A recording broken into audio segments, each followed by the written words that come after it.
Almost an entire hour of every day is spent doing one thing with our families: arguing.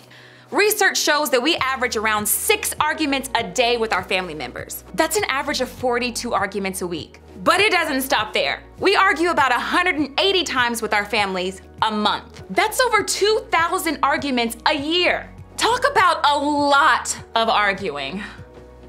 If you're anything like me, you find yourself arguing with other people or listening to other people argue or getting caught up in arguments you don't want to be in.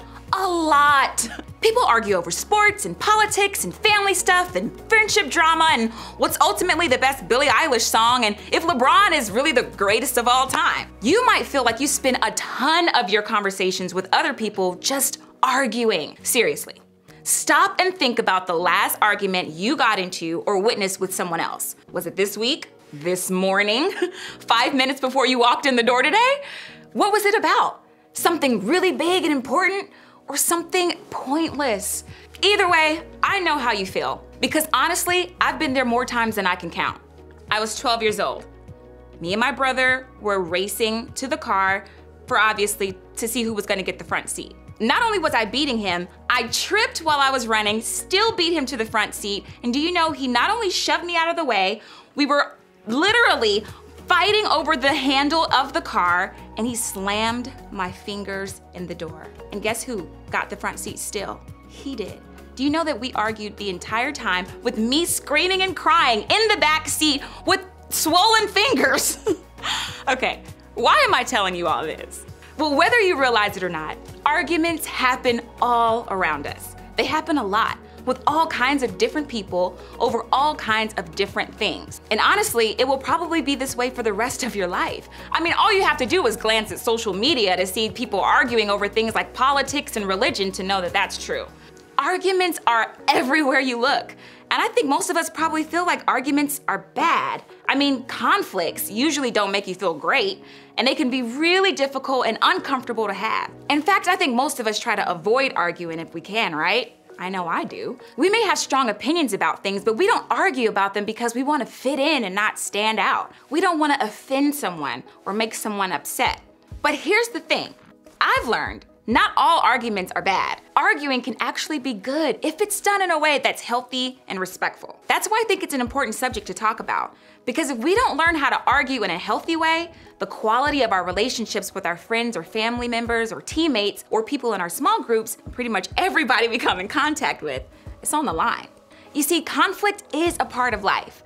And that's because relationships are a part of life. Whether it's a friend or a boyfriend or a girlfriend, classmate, a parent, sibling, coach, someone in your small group, or a random person on social media. At some point, you're gonna experience conflict. In other words, you're gonna argue. And that could be challenging for a lot of reasons. For starters, feelings are usually involved. People don't usually argue about something they don't care about. Think about it. When you argue with your parents over your grades, it's because your parents care about the grades you get. When you argue with your best friend about the lie they told you, it's because you care that your friends are honest. When you see adults arguing about things like who should be the next president, it's because they care about choosing the best person for the job. A lot of times we argue simply because we care a lot about what we're arguing about. Or we care about who we're arguing with. You don't want to see your friend make a bad choice. You don't want your girlfriend to break up with you. You don't want your older sibling to talk to you that way.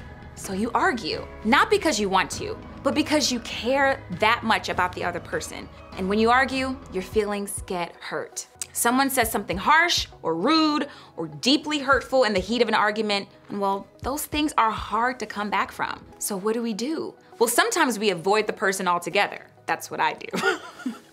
We don't talk to them. We ghost them. We completely disappear. We hope that eventually the hurt feelings or those reasons why we argued will disappear too. Or maybe we do talk about it, just not to them. Instead of talking to the person we've argued with, we talk to everyone else. But that can't really get us anywhere closer to solving the issue, can it? I think one of the biggest reasons arguments can be challenging to navigate is this: The other person thinks differently than we do. Maybe you've argued with a friend who thought using certain words was okay, but you 100% believe those words were hurtful. Or maybe you've argued with a teammate because they had a totally different strategy on how to win the game. Maybe you've seen people argue in the comment section of Instagram because they had totally opposite views from one another. Regardless of who is arguing, usually this is what happens. Instead of listening to what someone else has to say, or talking to them calmly about their viewpoint, or even ignoring it altogether, we jump right into an argument. Why? Because honestly, we can't understand how they could think differently than we do. So what do? We spend our energy trying to convince them that we're right. After all, isn't that the whole point of an argument? To prove your point? To get the other person to come to your side? To win? To be right? See, I think the biggest problem we have when it comes to the way we navigate arguments is that we feel like there has to be a winner and a loser. And I don't know about you, but I definitely don't like to lose. That's the mindset a lot of us have when it comes to arguments. We want to win. We want to be right. And it doesn't matter what we have to say or do to make sure at the end of it, we come out on top. But what if that's the problem holding us back? What if arguing to win isn't really a win at all? And what if trying to be right isn't actually right? Remember what I said earlier? Conflict happens. No matter how hard we may try to avoid it or distance ourselves from it, at some point, we're gonna find ourselves in an argument with someone we're being argued with. And because that's the case, I think it's important that we learn a better way to handle it, a way that allows us to aim for more than just being right. Today, we're gonna look at something Jesus' half-brother James wrote down. James was writing a letter to a group of Christians in the early church, and there's some wisdom that's an absolute game changer when it comes to how we can handle arguments. Check it out. My dear brothers and sisters, take note of this. Everyone should be quick to listen, slow to speak, and slow to become angry. Notice what James is saying. This is advice for everyone. Not just the people I agree with, and not just the people who think they're right, and not just the people with the biggest tempers or the most passionate voices. This is for all of us. Now, because James wrote this letter to people who were following Jesus, I think the instruction is even more powerful. The message is for everyone, but it's especially important for those of us who believe in Jesus. As followers of Jesus, this is how we're supposed to communicate to other people. This is how we're supposed to argue. So what did James say we're supposed to do? First, he told us to be quick to listen. In other words, when you find yourself in an argument, listen first. Do your best to hold off from speaking until you've actually made an effort to listen, to hear what the other person is saying. I think just applying this first piece of wisdom alone could solve a lot of our disagreements, don't you? So often, the reason our arguments get so heated or go on for so long is because we don't make an effort to listen to the other person, or we don't feel like they're listening to us. James followed that by telling us to be slow to speak. Now, for some of us, this is particularly difficult. We want to speak what's on our minds all the time, but especially in an argument, the thought of not saying what we think or feel, that's just crazy. But remember, slow to speak doesn't mean saying no to speak. It doesn't mean that we just sit back and take it. James wasn't asking us not to defend ourselves or our points of view. Instead, he's asking us to pause before we do, to stop before we talk, to think before we speak. I don't know about you, but in my experience of most of the things I've regretted in arguments are things I've said without thinking about them first. Taking a minute to pause, choosing to be slow to speak, that could be the answer to a lot. If James were writing this letter today, to me or to you, he might also include be slow to text, slow to post, slow to comment, slow to talk behind someone's back. I'm not sure which is hardest for you, but I think we all probably need to pause and think about it before we actually do it. All of this really adds up to the final thing James wrote here. Be slow to become angry. This is a total shift in the way we approach arguments. After all, aren't we usually arguing because we're angry? James wasn't asking us not to be angry. He wasn't asking us to ignore our feelings, but he was asking us to lead with another feeling, love. Choosing to be slow to become angry means choosing love when we want to hate. It means focusing on the person, not the point we're trying to make. It means valuing the relationship more than being right. What I've learned is, care more about the person you're arguing with than the point you're trying to make. Arguing happens. It's a part of life. But how it turns out really depends on how we choose to handle it.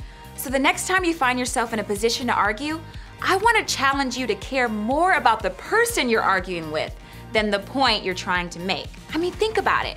What would it look like for you to be quick to listen, slow to speak, and slow to become angry? I think if we all do this, we'll find that the way we argue and the way we feel will both change for the better. Of course, I know this isn't always easy, so let me share a few things that might be helpful. First, memorize this verse. Really commit James 1:19 to memory. Trust me, it's that important. You want this to be in your brain ready to go the next time you find yourself about to argue. When you memorize it, you'll think of the verse first. It'll be a reminder of how you can handle your argument well. Next, apply it to someone. Think about the person in your world who needs you to actually follow James's instructions. Who do you find yourself tempted to argue with often? Someone in your family? A friend? A kid on your team? In your mind, put their face next to this verse. That way, when you think of that person, you'll also think of James's words on how you can better approach them. Lastly, put yourself in their shoes. This one is tough, I know, but I want to challenge you to see more in that person than just your differences, your argument, and your stance. I want you to try to see and understand their side. This is part of being quick to listen. It's part of being quick to understand another person's point of view. Jesus could have won every argument ever, but he still talked to people. He still made time to listen to people. He still made an effort to hear their perspectives. And putting yourself in someone else's shoes will help you do the same. At least it does for me. It doesn't mean you'll always agree with what they think, but it does mean you'll try to understand why they think that. It means you'll try to understand them. Remember, care more about the person you're arguing with than the point you're trying to make. And that's exactly what we're going to keep talking about in groups today. Keep in mind, not everyone in your group has the exact same view on things that you do, and that's okay. Talking with people can actually help you understand other ways of thinking. Now, as you head out, I want you to think about this question. When I argue, do I argue to win or to understand? Thanks so much for hanging out, and I'll see you soon.